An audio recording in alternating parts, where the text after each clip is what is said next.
1999 সালে Jack Ma এবং তার দল একটি ছোট অ্যাপার্টমেন্টে আলিবাবার কার্যক্রম শুরু করেছিলেন। তখন কেউ কল্পনাও করতে পারেনি এই কোম্পানি একদিন অ্যামাজনের প্রতিদ্বন্দ্বী হবে।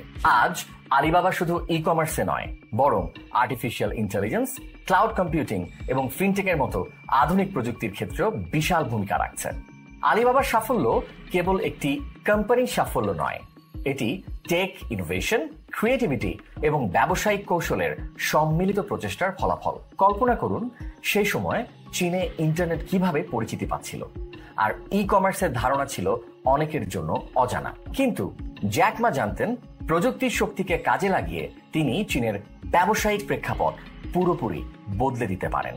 আলিবাবা আজ যে অবস্থানে দাঁড়িয়ে আছে সেটি তার এক অসাধারণ ভিশনের ফলাফল। আলিবাবা শুধু একটি ই কমার্স কোম্পানি নয়, এটি একটি পূর্ণাঙ্গ ইকোসিস্টেম তৈরি করেছে। এটির প্রধান ই কমার্স প্ল্যাটফর্ম তাওবাও এবং টিমল, যেখানে বিভিন্ন ব্যবসায়িক প্রতিষ্ঠান এবং ব্যক্তি বিক্রেতারা তাদের পণ্য বিক্রি করতে পারেন।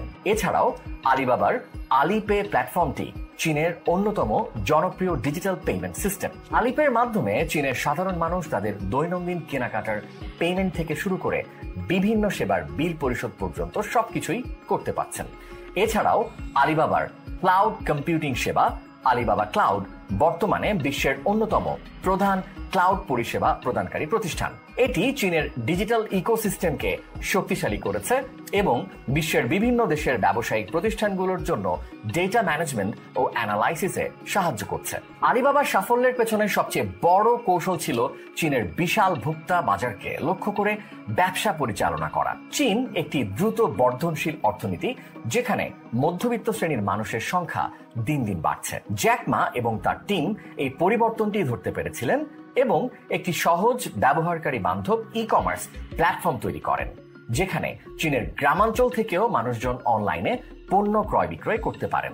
আলিবাবার আরেকটি প্রধান কৌশল ছিল লজিস্টিক্স এবং সাপ্লাই চেইনে বিশাল বিনিয়োগ করা। চীনের মতো বিশাল আকারের একটি দেশে কার্যকরী লজিস্টিক্স সিস্টেম ছাড়া ই কমার্সে সফল হওয়া প্রায় অসম্ভব। আলিবাবা তাদের সাইনিয়াও লজিস্টিক্স নেটওয়ার্কের মাধ্যমে চীনের প্রত্যন্ত অঞ্চল পর্যন্ত পণ্য পৌঁছে দিতে পেরেছে, যা তাদের প্রতিযোগীদের থেকে এগিয়ে রেখেছে। আলিবাবা এখন আর শুধুমাত্র চীনের একটি কোম্পানি নয়, এটি একটি গ্লোবাল ব্র্যান্ড। আলিবাবার আলি এক্সপ্রেস প্ল্যাটফর্মের মাধ্যমে বিশ্বের বিভিন্ন দেশের ব্যবসায়িক প্রতিষ্ঠানগুলো চীনের পণ্য ক্রয় করতে পারে। এছাড়াও আলিবাবার ক্লাউড কম্পিউটিং সেবা আন্তর্জাতিক বাজারেও বড় ভূমিকা রাখছে। তবে আলিবাবার ভবিষ্যৎ নিয়ে প্রশ্ন থেকে যায়। সাম্প্রতিক বছরগুলোতে চীনের সরকার এবং অন্যান্য আন্তর্জাতিক রেগুলেটরি বডির সঙ্গে আলিবাবার কিছু সংঘাত হয়েছে। বিশেষ করে চীনের ফিনটেক কোম্পানিগুলোর উপর নিয়ন্ত্রণ আরো কঠোর করা হয়েছে। তবুও আলিবাবার প্রযুক্তিগত দক্ষতা এবং ব্যবসায়িক কৌশল তাদের ভবিষ্যতে টিকে থাকার সম্ভাবনা বাড়িয়ে তুলেছে। সবশেষে বলতে পারি, জ্যাক মা এবং তার টিম দেখিয়ে দিয়েছেন কিভাবে সঠিক দৃষ্টিভঙ্গি এবং কৌশলের মাধ্যমে একটি স্টার্টআপ কোম্পানি বৈশ্বিক মঞ্চে বিশাল শক্তি হয়ে উঠতে পারে। আজ আলিবাবার উদাহরণ শুধু চীনের নয়, বরং সারা বিশ্বের উদ্যোক্তাদের জন্য একটি গুরুত্বপূর্ণ শিক্ষার উৎস।